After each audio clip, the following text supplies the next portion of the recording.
नमस्कार, आप देख रहे हैं के चैनल और मैं हूं आपके साथ Shilpa Rana.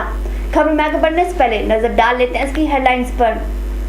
Headline powered by के न्यूज, साप्ताहिक समाचार पत्र जो रखे आपको आगे। को स्पॉन्सर्ड बाय रोमिंग वैली, जो आपके अपनों तक पहुंचाए आपका प्यार। विकास परिषद मंडी ने कम दामों पर उपलब्ध करवाई शहरवासियों को सब्जियां खरीदने के लिए दिखाई दी भारी भीड़। मवेशियों के हत्या मामले पर डलहौजी में लोगों ने निकाला कैंडल मार्च।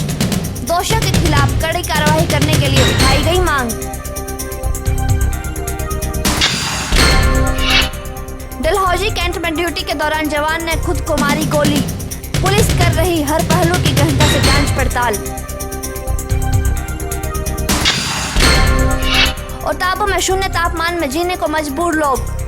भारी ठंड में करना पड़ रहा कई मुश्किलों का सामना। विकास परिषद मंडी ने मंडी शहर की जनता को कम मूल्य पर सब्जी उपलब्ध करवाई। सब्जी क्रेताओं की माने तो विकास परिषद मंडी ने यह सब्जी आम जनता को बाजार मूल्य की आधी कीमतों पर उपलब्ध करवाई है। वहीं सब्जी खरीदने के लिए लोगों की एक भारी भीड़ देखने को भी मिली। एक 20 रुपये की सब्जी 40 रुपये में बिक रही है बाजार में, तो मतलब दिखा रहे हैं कि 20 रुपये की सब्जी 20 रुपये में बिकनी चाहिए। तो मतलब लूट मचा रखी है कि अपनी मर्जी से रेट बना रहे हैं, कोई रेट नहीं है फिक्स 40 रुपये है। तो यहाँ पे जो आपने सब्जी खरीदी है किस रेट से खरीदी है? हमने 20 रुपये के मटर की 1 केजी का थैली ली है और 20 रुपये का मशरूम ली है, जो कि बाजार से आधे भाव में है। इसको बहुत अच्छी प्रतिक्रिया है, जो बाजार से 10-10 रुपये सस्ती मिल रही है हर चीज़। बाकी बोल के ऐसा ही चले तो हम तो इससे बड़े खुश हैं। विकास परिषद मंडी की एक पहल को लेकर विकास परिषद मंडी के चेयरमैन लक्ष्मेंद्र गुलेरिया ने बताया कि मंडी शहर और ग्रामीण क्षेत्रों के लोगों को कम मूल्य पर मटर और मशरूम उपलब्ध करवाए गए हैं। उन्होंने कहा कि यह निर्णय विकास परिषद मंडी के सभी कोऑर्डिनेटरों द्वारा लिया गया है। हमारे जितने हमारे कोऑर्डिनेटर्स हैं, सबने निर्णय लिया है कि हम मंडी शहर में रोजगार करवाएंगे। यह जनता को सुविधा सस्ते भाव में सुविधा करवाएंगे। ये आज हमने पहली बार जो यहाँ पर सब्जी बेचने का जो हमने मटर और मशरूम का किया, ये हमने हल्का सा मुनाफा लेकर के बेचना शुरू कर दिया है। और इसके बाद हमारा जो है यही है कि हमारे शहर के लोगों को और गाँव के लोगों को सस्ते भाव में सब्जियाँ मिले। इस महंगाई के दौर में सस्ते भाव में मिलना मुश्किल है, लेकिन फिर भी हमारी पूरी कोशिश है। शहरवासी अगर हमारा सहयोग देते हैं, हम आने वाले समय में हर दिन एक मेनू को बनाएंगे, जिसमें सोमवार को हमारा आज मटर मशरूम बिका, कल हम गाजर बेचेंगे, परसों फूलगोभी बेचेंगे। हर दिन हमारा जो मेनू है चेंज होगा और इसमें जो शहर के जितने बेरोजगार युवा हैं हमारे पास आए, हम उनको रोजगार देंगे। ये भी हमारे पास 2 बेरोजगार जो आ जाए थे, दोनों के लिए हमने ये आज उपक्रम चलाया हुआ है। इस तरीके से हम आगे आकर के मंडी शहर के बीच में लोगों को और भी सुविधाएँ देंगे। और सबसे बड़ी बात यह है कि जो आज जिस तरीके से आज यहाँ जनता ने सहयोग दिया, मैंने जहाँ पर हमारे विकास परिषद मंडी के हमारे सदस्यों ने यहाँ पर भाग लिया और जिस तरीके से जिस मैनेजमेंट के तहत काम किया, मैं उनका धन्यवादी हूँ। और मैं उन शहरवासियों का धन्यवादी हूँ जिन्होंने इतनी तालाबंद दिखा करके हमारी जो सामान हम लाए थे वो हाथों हाथ बिके। वहीं विकास परिषद मंडी द्वारा बेची गई सब्जी को खरीदने के लिए मंडी की जनता ने भी काफ़ी उत्साह दिखाई दिया। ब्यूरो रिपोर्ट के चैनल मंडी। मंडी शहर की सड़कों के किनारे फुटपाथ पर नन्हे बच्चे जूते बेचते हुए नजर आ रहे हैं। वहीं इन बच्चों को समाज के बारे में कोई भी जानकारी नहीं है और ना ही यह बच्चे स्कूल जा पाते हैं। दिखाते हैं आपको इस रिपोर्ट के जरिए। मंडी शहर में ऐसे बच्चे मौजूद हैं जो कि अधिकतर बाहरी राज्यों के रहने वाले हैं। बच्चों के प्रति जब के चैनल की टीम ने मंडी शहर के लोगों से उनकी राय जानी तो सभी लोगों ने एक ही बात कही, इन बच्चों को शिक्षा जरूर ग्रहण करनी चाहिए ताकि यह बच्चे अपनी जिंदगी बना सकें। लोगों ने कहा कि इन बच्चों का भविष्य बनाने के लिए प्रशासन को कोई ना कोई कारगर कदम उठाने चाहिए। ये जो ये छोटा सा बच्चा है, इसको इसके जो माता पिता है उनको चाहिए कि उसकी शिक्षा के ऊपर ध्यान दें, इसका पढ़ाई लिखाई के ऊपर ध्यान दें, क्योंकि ऐसे छोटे बच्चे अगर आज से ही इन कामों में लगाए जाएंगे तो उससे जो हमारा खासकर जो हमारा वेलफेयर डिपार्टमेंट में उसको भी चाहिए कि ऐसे बच्चों के ऊपर अपनी निगरानी रखें। ये बच्चे यहाँ पे देखो बूट और चप्पल बेच रहे हैं, ठीक है सर, तो प्रशासन को ये देखना चाहिए कि इन बच्चों के लिए कुछ करे। इनकी पढ़ने की उम्र है, ना कि यहाँ पे बैठ के जूते और चप्पल बेचे। यहाँ पे कोई भी हादसा हो सकता है। NH के साथ बैठे हुए हैं लड़के, इतने छोटे छोटे बच्चे हैं। इनके माँ बाप को भी सोचना चाहिए कि इन बच्चों का भविष्य देखें, ना कि इनका भविष्य ये नहीं है। तो प्रशासन को ये देखना चाहिए कि इन बच्चों के लिए कुछ करें, इनकी पढ़ाई लिखाई के लिए कुछ करें, ताकि ये यहाँ पे ना बैठे सड़क के किनारे। शिक्षा का महत्व एक इंसान के जीवन में बहुत जरूरी होता है, लेकिन शहर में दर दर भटक रहे इन बच्चों को देखकर यह साफ पता लग रहा है कि यह बच्चे शिक्षा के क्षेत्र से बिल्कुल ही बेखबर हैं। इन बच्चों को तो ना ही शिक्षा क्षेत्र की कोई खबर है, ना ही इन बच्चों ने आज दिन तक कभी स्कूल का दरवाजा देखा होगा। ब्यूरो रिपोर्ट के चैनल मंडी। बद्दी में फायर ब्रिगेड ने मॉक ड्रिल दिखाकर बच्चों और अन्य युवाओं को आपदा के प्रति जागरूक किया। फायर ऑफिसर किशोर कुमार के नेतृत्व में आयोजित कार्यक्रम में दिखाया गया कि स्मृति साधनों से कैसे कार्य किया जाता है। वहीं जवानों द्वारा पेश किए गए मॉक ड्रिल की दर्शकों ने खूब प्रशंसा की। बद्दी में फायर ब्रिगेड ने मॉक ड्रिल दिखाकर बच्चों और अन्य युवाओं को आपदा के प्रति जागरूक किया। वहीं एक बहुमंजिल इमारत की छत में फंसे लोगों को एक रास्ता से चेयर नॉट के जरिए उतार कर दिखाया गया। फायर ब्रिगेड ने घायलों को बड़ी चतुराई से नीचे उतारकर दर्शकों की खूब वाहवाही लूटी। इसके अलावा आग पर पानी डालकर बुझाने की विधि और धुएं वाले मकान से घायलों को कैसे बाहर निकाला जाए, इसके बारे में जानकारी दी गई। इसमें हमने जनता को जागरूक करने के प्रयास किया है कि अगर कहीं भूकंप आ जाता है तो उसमें क्या कार्रवाई करनी है। तुरंत हमने NDRF को सूचना देनी है, फिर वो हमें रेस्क्यू करता है आकर के। जो कोई अगर भूकंप पीड़ित बिल्डिंग है उसमें आदमी फंस जाता है तो उसको कैसे बाहर निकालना है। पहले चेक करते हैं कि कितने जान या माल का खतरा तो नहीं है, कितने जीवित लोग अंदर बचे हैं उनको निकालना है, या कोई बॉडीज़ हैं तो उनको किस तरह से बाहर निकालना है। और उसके बाद यहाँ बताया गया है कि जैसे अगर कहीं अग्निकांड हो जाता है तो उसमें किस तरह से लोगों को बचाना है। किसी गाड़ी में एकदम से फायर आ जाती है तो उसको किस तरह से सेव करना है। और इसका हमारी ज़िंदगी में बहुत फ़ायदा है। अगर इसकी एक आदमी भी अवेयर होगा तो वो जा कर के वो अनेकों को अवेयर कर सकता है। NDRF की ओर से बद्दी स्कूल में भूकंप और अन्य आपदाओं के प्रति बरती जाने वाली सावधानियों के बारे में लोगों को जानकारी दी गई। जवानों ने मॉक ड्रिल भी किया। वहीं टीम के जवानों ने आपदा के दौरान बिल्डिंग में फंसे लोगों को सुरक्षित बाहर निकालने और निकालने के बाद उन्हें प्राथमिक उपचार देने और अन्य चिकित्सालय तक पहुंचाने के बारे में लोगों को गहनता से जानकारी दी। आज हमने प्रोग्राम किया है यहाँ पे, तो ये इसको हमने ध्यान में रखते हुए क्या है कि कभी किसी भी टाइप की कोई नेचुरल या मैन मेड कोई ऐसी अनटुवर्ड सिचुएशन आ जाए, कोई अर्थक्वेक, फायर, फ्लड, तो उस टाइप से हम उस सिचुएशन को कैसे हैंडल कर सकते हैं। अच्छा, आज जो दो तरीके हमने बताए हैं कि अगर सपोज करो कोई बिल्डिंग कोलैप्स हो रखी है, यहाँ पे एक हमने सिचुएशन क्रिएट की थी कि ये जो साइंस ब्लॉक की बिल्डिंग है ये कोलैप्स हो गई है, अर्थक्वेक आया है यहाँ पे, और अर्थक्वेक आने से यहाँ मल्टी हजार्ड्स हो जाते हैं। कोई अर्थक्वेक में कोई एक वो नहीं रहता, यहाँ फायर का केस भी हो सकता है, CBRN इमरजेंसी भी हो सकती है। तो उसी को देखते हुए हमने यहाँ पे एक अर्थक्वेक का वो उससे डील कैसे किया जा सकता है। हमारी जितनी भी एक बटालियन के ये फोर्स पर्सनल होते हैं, ये सभी टाइप के डिजास्टर को डील मतलब टैकल करने के लिए ट्रेन किए गए होते हैं। ये बेसिकली अर्थक्वेक से रिलेटेड, फ्लड से रिलेटेड, फायर फाइटिंग एंड दूसरे जितने भी नेचुरल और मैन मेड एक्सीडेंटल केसेज उनको डील करने के लिए सभी प्रकार के कोर्सेज वगैरह इन्होंने किए हुए होते हैं और ये सभी प्रकार की सिचुएशंस को हैंडल कर सकते हैं। मॉक ड्रिल के दौरान लोगों को केमिकल फैलने पर उसकी पहचान और उसको काबू करने के बारे में भी जानकारी दी गई। इसके अलावा अगर कहीं पर धुआं फैल जाए वहां से घायलों को बाहर कैसे निकाला जाए, इस विधि को भी बताया गया। इससे पूर्व BBNDA के ACO सतीश शर्मा ने शिविर का शुभारंभ किया। BBNDA के CEO सतीश शर्मा ने लोगों से कहा कि उन्होंने जो यहाँ पर सीखा है उसे आपदा के दौरान अपने प्रयोग में जरूर लाएं। उन्होंने कहा कि आपदा के दौरान प्रयोग में आने वाले उपकरण का भी निरीक्षण जरूर करें। सर, हम सब जानते हैं कि आजकल डिज़ास्टर बहुत प्रेवलेंट हैं और हम सब जो है डिज़ास्टर को कहीं ना कहीं फेस कर रहे हैं और हर फ्रीक्वेंटली डिज़ास्टर आ रहे हैं दुनिया में। तो इस तरह का ये एनडीआरएफ ने जो ये इधर एक्सरसाइज की है, जो डेमोन्स्ट्रेशन दिया है, ये बहुत इफ़ेक्टिव है फर्स्ट हैंड आइडिया नॉलेज होने के लिए।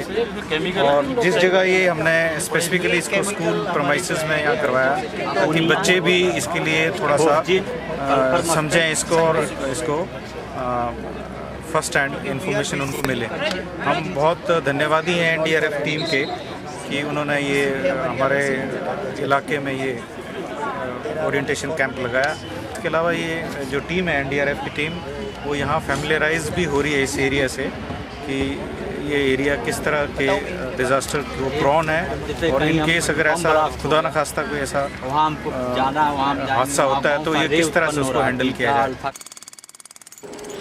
आपको बता दें कि समय पर मॉक ड्रिल के माध्यम से एनडीआरएफ के जवानों द्वारा लोगों को भूकंप और अन्य आपदाओं से बचने के लिए सावधानियों के प्रति जागरूक किया जाता है ताकि लोग खुद आत्मरक्षक बन सकें। के चैनल के लिए बद्दी से नंदलाल ठाकुर की रिपोर्ट। फिलहाल यहाँ रुकेंगे एक छोटे से ब्रेक के लिए, लेकिन ब्रेक के बाद भी के चैनल के इस बुलेटिन में खबरें लगातार यूं ही जारी रहेंगी।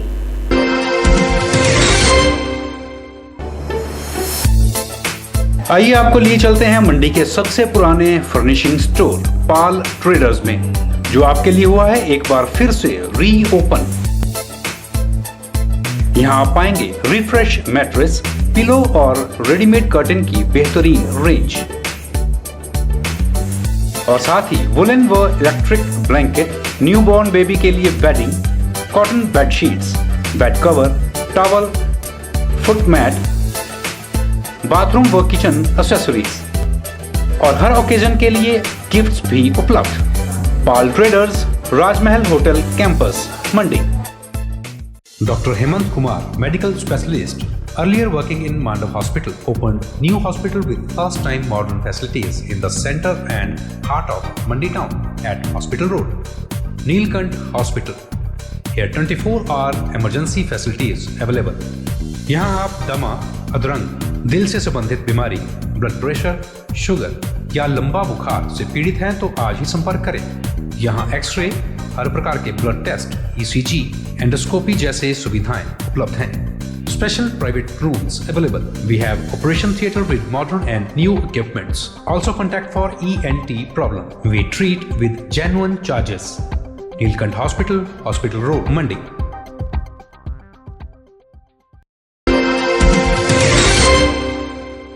मवेशियों की हत्या को लेकर बीती शाम डलहौजी में लोगों ने मशाल रैली निकाली। इस रैली में भारी संख्या में लोगों ने भाग लेकर मामलों में संक्षिप्त लोगों के खिलाफ कड़ी कार्रवाई करने की मांग की।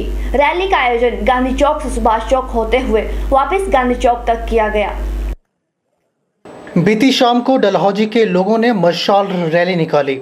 लोगों का कहना था कि एक के बाद एक जिला में बेजुबान मवेशियों की हत्या करने की जो घटनाएं सामने आई हैं, उससे मवेशी की पूजा करने वाले समुदाय की धार्मिक भावनाओं को ठेस पहुंची है। लोगों ने सरकार और पुलिस प्रशासन से मांग की है कि इस पूरे मामले की तह तक गहराई से जांच की जाए। ये जो कैंडल मार्च हो रहा है, ये हम सारे डलहौजी वासी इकट्ठे मिलके एक शोक प्रकट कर रहे हैं जो गौ हत्या चंबा डिस्ट्रिक्ट में हुई है। हम लोग सब मिलके, हमारे सारे भाई बंधु डलहौजी के, हम इकट्ठे होके ये शोक प्रकट कर रहे हैं एक शांतिपूर्वक कैंडल मार्च द्वारा कि ये जो भी कुछ हुआ है इस पूरे डिस्ट्रिक्ट में ये गलत है। हम किसी की भी धार्मिक भावनाओं को ठेस नहीं पहुंचाना चाहते। ना ही ये कैंडल मार्च है, ये कोई पॉलिटिकल इशू नहीं है, ना तो इसमें कोई पॉलिटिकल इंटरवेंशन है। ये एक सिर्फ हमारी भावना है कि जो गलत हुआ है उसे रोका जाए और कानूनी तरीके से जो भी लोग इसके लिए जिम्मेदार हैं उन्हें सजा मिलनी चाहिए। जिला चंबा के रोनेला गांव में जो गौ हत्या का जघन्य अपराध हुआ है, मैं उसकी कड़े शब्दों में भर्त्सना करता हूं। और डलहौजी वासी जो ये हैं, आज एक शांतिपूर्ण कैंडल मार्च के जरिए अपना रोष व्यक्त कर रहे हैं और हम कानूनी रूप से कड़ी सजा की उनके लिए मांग करते हैं। और ये शांतिपूर्वक कैंडल मार्च हमारा गांधी चौक से होता हुआ सुभाष चौक तक जाएगा और सुभाष चौक से वापस गांधी चौक तक आएगा। ये जो गौ हत्या हुई है, हम इसके उपलक्ष्य में यहाँ एक कैंडल मार्च निकाल रहे हैं पूरे ढोदी वासी, और हम ये चाहते हैं कि दोबारा ऐसा कोई भी दुर्घटना ऐसी ना हो हमारे डिस्ट्रिक्ट में और पूरे हिंदुस्तान में ना हो। गौरतलब है कि जिला में 2 स्थानों पर मवेशियों की हत्या से संबंधित मामले सामने आए हैं, जिन्हें लेकर जिला भर में रोष रैलियां और बंद का अभियान चला हुआ है। के चैनल के लिए डलहौजी से बॉबी सिंह की रिपोर्ट। डलहौजी कैंट में तैनात सेना के एक जवान ने ड्यूटी के दौरान अपने सर्विस राइफल से खुद को गोली मारकर आत्महत्या कर डाली। सेना के एक जवान अरुण कुमार ने एक कंपनी के रिहायशी इलाके में सिक्योरिटी के लिए ड्यूटी के दौरान अपने सर्विस राइफल से खुद को गोली मारकर आत्महत्या कर ली। गोली चलने की आवाज़ सुनकर अन्य लोग उसकी तरफ दौड़ पड़े और अरुण कुमार को सैनिक अस्पताल डलहौजी कैंट पहुंचाया गया, लेकिन डॉक्टरों ने वहां उसे मृत घोषित कर दिया। पुलिस ने बताया कि सेना का जवान अरुण कुमार दिल्ली के रोहिणी का निवासी था। वह लंबे समय से डलहौजी कैंट में तैनात था। उन्होंने कहा कि इस मामले में अभी तक यह साफ नहीं हो पाया है कि आखिर अरुण कुमार ने आत्महत्या क्यों की।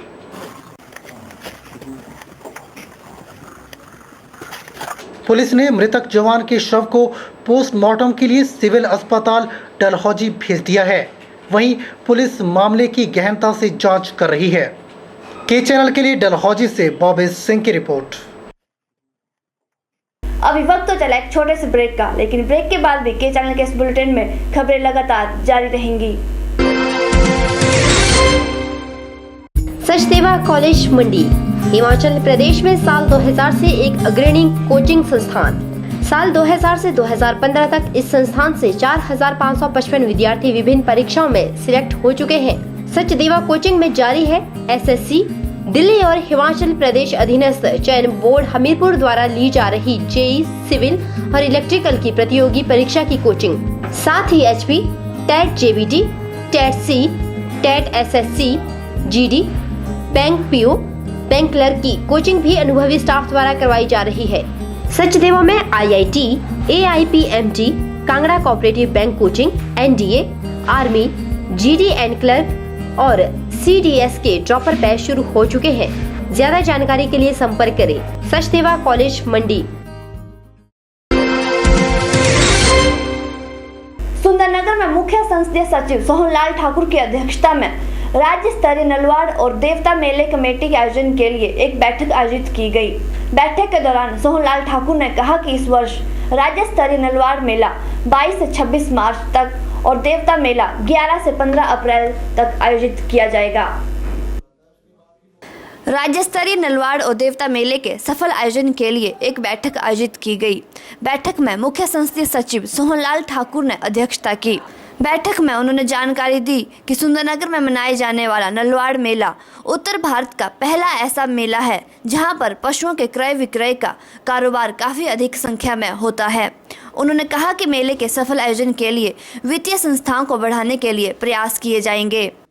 सोहनलाल ठाकुर ने कहा कि रात्रि सांस्कृतिक कार्यक्रमों में पूर्व की भांति 6 सांस्कृतिक संध्या का आयोजन किया जाएगा, जिसमें युवा और वरिष्ठ नागरिकों की पसंद को देखते हुए स्थानीय लोक कलाकारों के अतिरिक्त अन्य राज्यों के कलाकारों को भी आमंत्रित किया जाएगा। उन्होंने कहा कि मेले के दौरान विभिन्न विभागों की प्रदर्शनियां भी लगाई जाएंगी और 27 और 28 मार्च को दंगल का भी आयोजन किया जाएगा। उन्होंने अपने बहुमूल्य सुझाव मेले की व्यवस्था को लेकर दिए हैं और मुझे पूरी उम्मीद है कि हम सब मिलकर जो एक हमारी परंपरा है इस मेले का, राज्य स्तरीय मेला सुंदरनगर पूरे उत्तरी भारत में इसकी अपनी एक महत्व है, तो आप सब लोग इसका अपना बहुमूल्य योगदान इसके लिए दें और हर साल की भांति हमारा ये मेला सफल हो। मेरा अधिकारी वर्ग से भी यही अनुरोध रहेगा कि सभी लोग अपनी तरफ से हर प्रयास करें कि हमारा ये मेला सफल इसका आयोजन हो। वहीं बैठक में एसडीएम राजीव कुमार ने मुख्य अतिथि का स्वागत किया और पिछले वर्ष मेले के आय व्यय की रिपोर्ट प्रस्तुत की। वहीं उन्होंने कहा कि पिछले वर्ष मेले से कुल 97,47,715 रुपए की आय अर्जित हुई है, जबकि मेले पर कुल 1,13,03,346 रुपए राशि खर्च की गई है। नलवाड़ मेला 2016 22 मार्च से 28 मार्च को मनाया जाएगा और इसी के साथ जो देवता मेला जुड़ा होता है वो 11 अप्रैल से 15 अप्रैल को मनाया जाएगा। इसके प्रबंधों के बारे में जो साधारण सभा थी, मेले की प्रथम बैठक थी, उसका आयोजन आज करवाया गया, जिसे सीपीएस महोदय की अध्यक्षता में बैठक को करवाया गया और सभी सरकारी और गैर सरकारी सदस्यों ने इसमें भाग लिया और बैठक में बड़े बहुमूल्य सुझाव आए और गत वर्षों की भांति इस वर्ष भी इस मेले को बड़े धूमधाम से मनाया जाएगा और सभी स्थानीय लोगों के पार्टिसिपेशन से इस मेले को मनाया जाता है। ऐतिहासिक राज्य स्तरीय नलवाड़ मेला सुंदरनगर का है, जिसे हर वर्ष मनाया जाता है। इस वर्ष भी ये पूर्ण सभी स्थानीय लोगों के सहयोग से मनाया जाएगा। आपको बता दें कि बैठक में सोहनलाल ठाकुर द्वारा नगर परिषद के अधिकारियों को मेले के दौरान शहर की साफ सफाई पर विशेष ध्यान रखने और मेले के दौरान अस्थायी तौर पर अतिरिक्त शौचालय स्थापित करने के भी निर्देश दिए गए। के चैनल के लिए सुंदरनगर से नितेश सैनी की रिपोर्ट। बीते दिन मिल्कफेड कर्मचारी के चुनाव संपन्न किए गए। इस मौके पर सर्वसहमति से चंद्रशेखर वैद्य को चौथी बार कर्मचारी यूनियन का प्रदेशाध्यक्ष चुना गया। वहीं प्रदेशाध्यक्ष बनने के बाद मिल्क प्लांट चक्कर पहुंचने पर सभी कर्मचारियों ने उनका भव्य स्वागत किया। चंद्रशेखर वैद्य ने मिल्कफेड कर्मचारी संघ के सदस्यों का धन्यवाद करते हुए कहा कि वह संघ के सभी सदस्यों के हितों के लिए पहले की तरह भी आगे कार्य करते रहेंगे।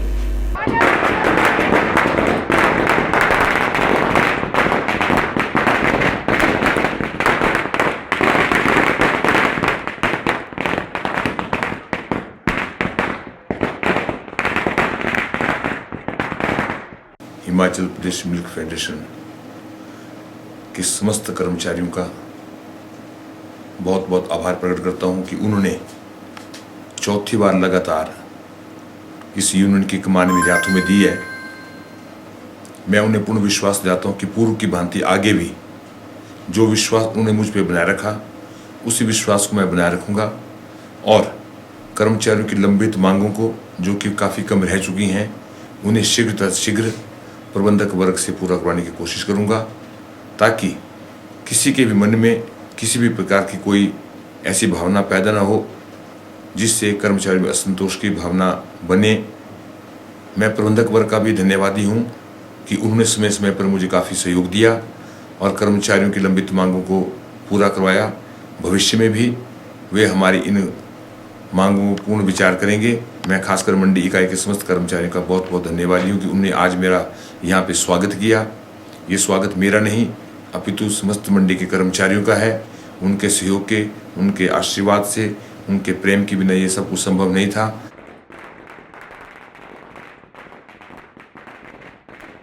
यहाँ रुकेंगे एक और छोटे से ब्रेक के लिए, लेकिन ब्रेक के बाद भी के चैनल के बुलेटिन में खबरों का सिलसिला लगातार बना रहेगा।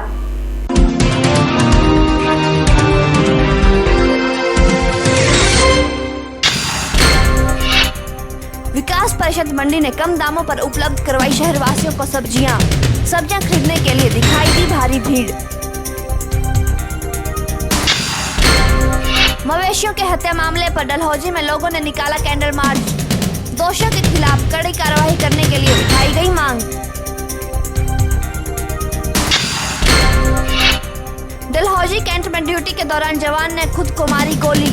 पुलिस कर रही हर पहलू की गहनता से जांच पड़ताल। ओटापा में शून्य तापमान में जीने को मजबूर लोग। भारी ठंड में करना पड़ रहा कई मुश्किलों का सामना।